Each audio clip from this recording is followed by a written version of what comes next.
Hello everybody, it's vlog number 8 and it's a very special vlog today because it's our 5-year birthday for Rhino Safety. Yay!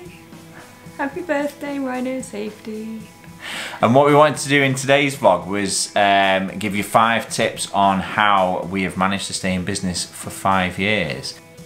So 20% of businesses don't make it to the end of their first year, so 20% fail in the first year of business. 30% of businesses fail by the end of their second year, and 50% of businesses fail by the 5th year. So we're already in that top 50%, I guess that means. The next milestone to hit is 10 years because a further 30% of businesses fail before their 10th year, so yeah. I think it's interesting because, you know, in the short space of 5 years that we've been in business, we've seen, you know, many clients and suppliers come and go. Yeah, come and go, and you know, it is sad and it is a shame, and it is for varying reasons that they do disappear, and that ranges from anything, any size business we've seen, you know, disappear. During the pandemic, certain industries have been hit harder than others, and one of our biggest clients have completely disappeared. You know, they've got no business at all now.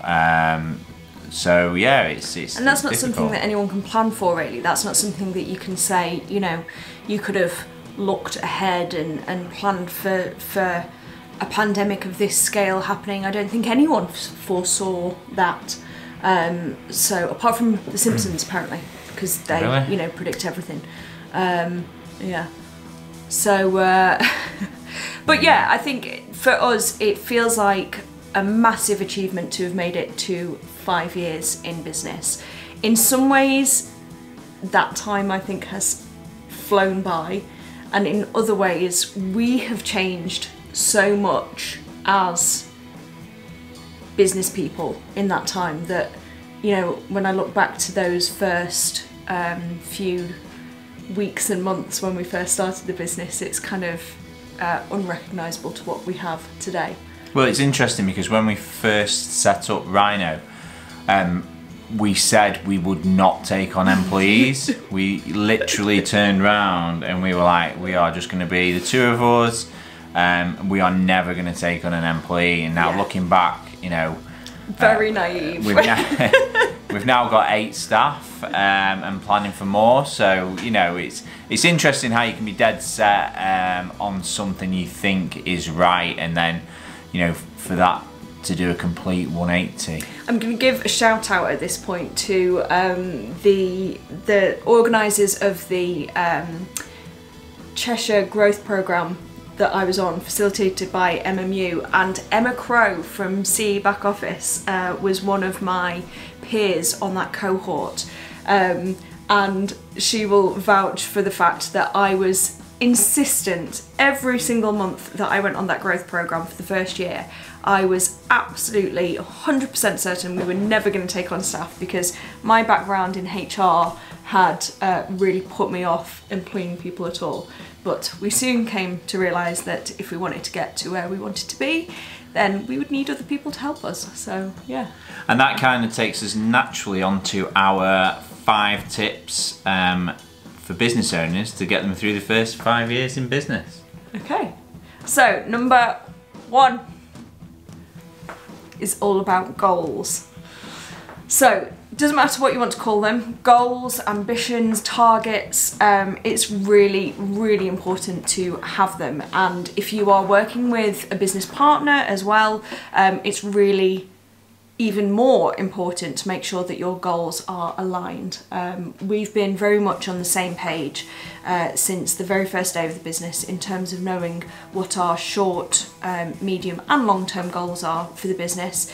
If you don't have goals or targets or whatever, you're right there.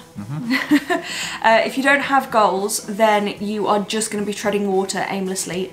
You've got to know where you're going, because otherwise, what are you working towards? It's like the analogy of the aeroplane. You know, if you're in an aeroplane and he hasn't got any directions, then you ain't going to get to your end point, are you? So you do need goals. I mean, I remember actually writing the business plan for Rhino Safety when we were flying back from Lanzarote in an aeroplane, weirdly enough.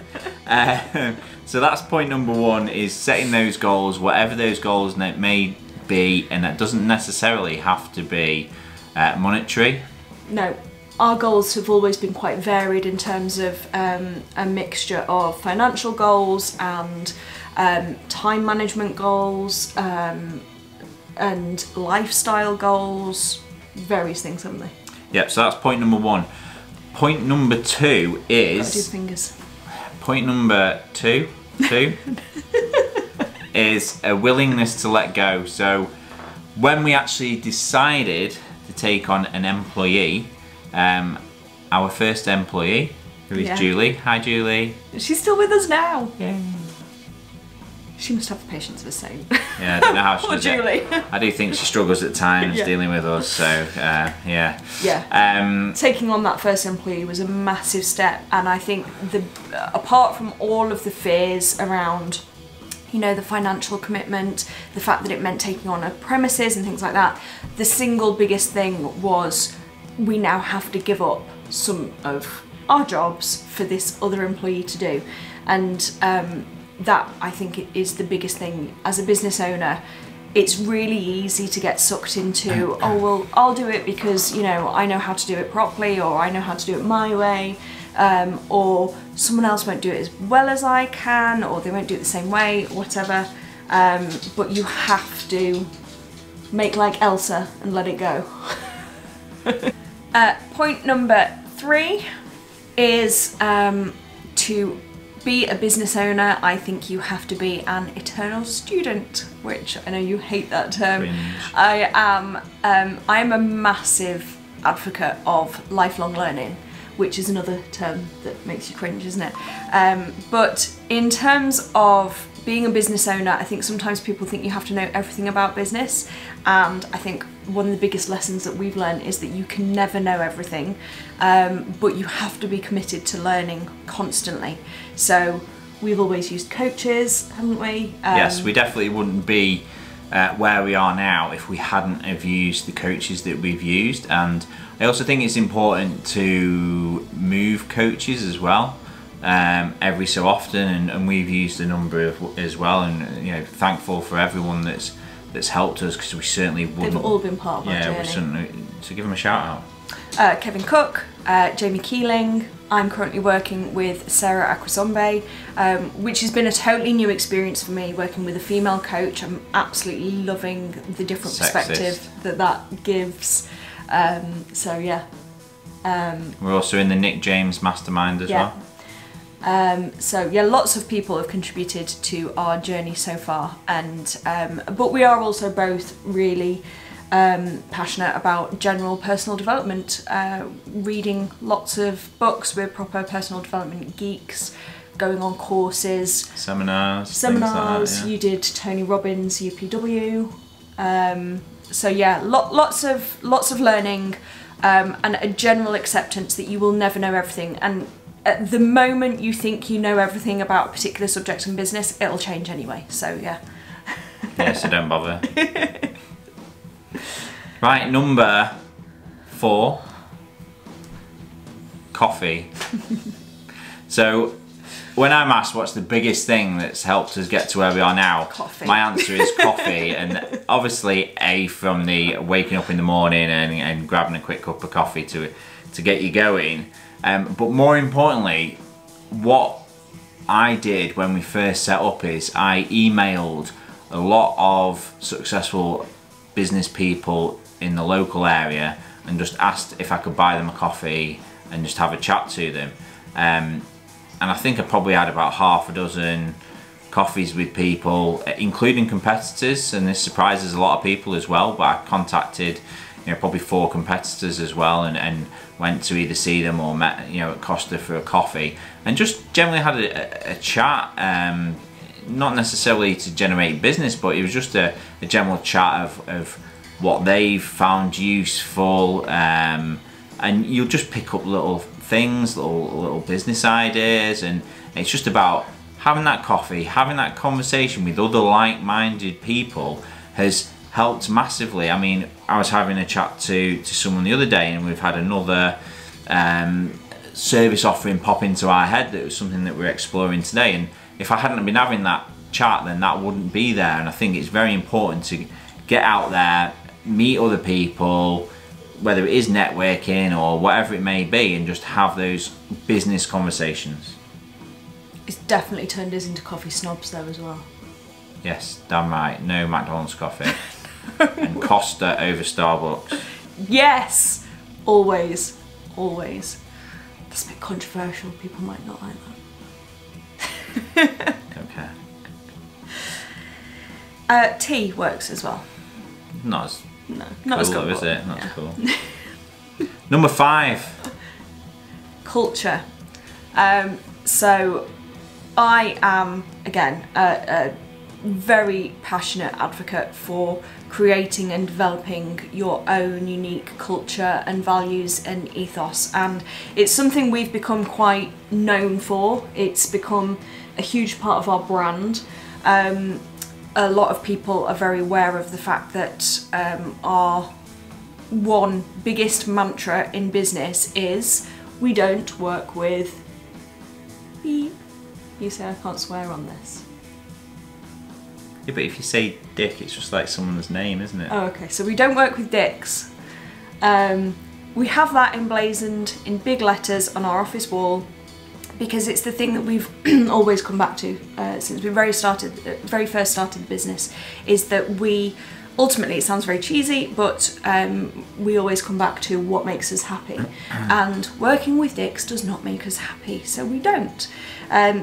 So whatever your underlying values are, use them to create a culture and an ethos, and really kind of develop your brand around that, because first of all, it makes you stand out. People know us for our branding and our culture, but also it really helps to build your team. I can tell you straight off, you know, when we're interviewing new potential recruits and they come into our office and see that on our wall, it becomes very obvious very quickly whether or not they're going to fit into our team. So yeah, I definitely recommend making sure right from day one you know where you stand on your values. You want to add anything to that? No, completely agree. Makes change. It's a miracle we've made it to 5 years. Miracle we made it to 15 years married. Yes! 15 years married next month as well. God. I remember that. Right, let's sign out. Okay.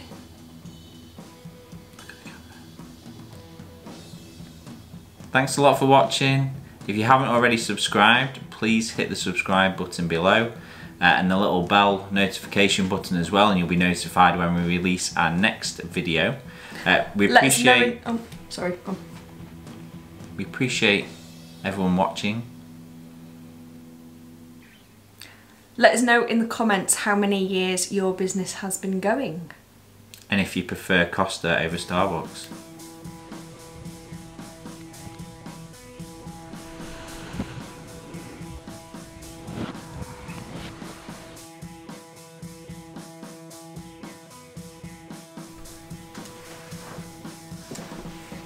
Hello everybody.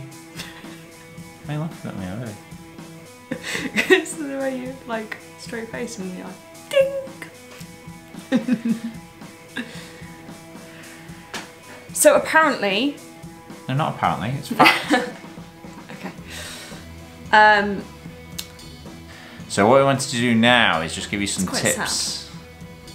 Yeah? All those hopes and dreams. Okay. Sorry. I just want to check that statistic, to be quite honest. You continue.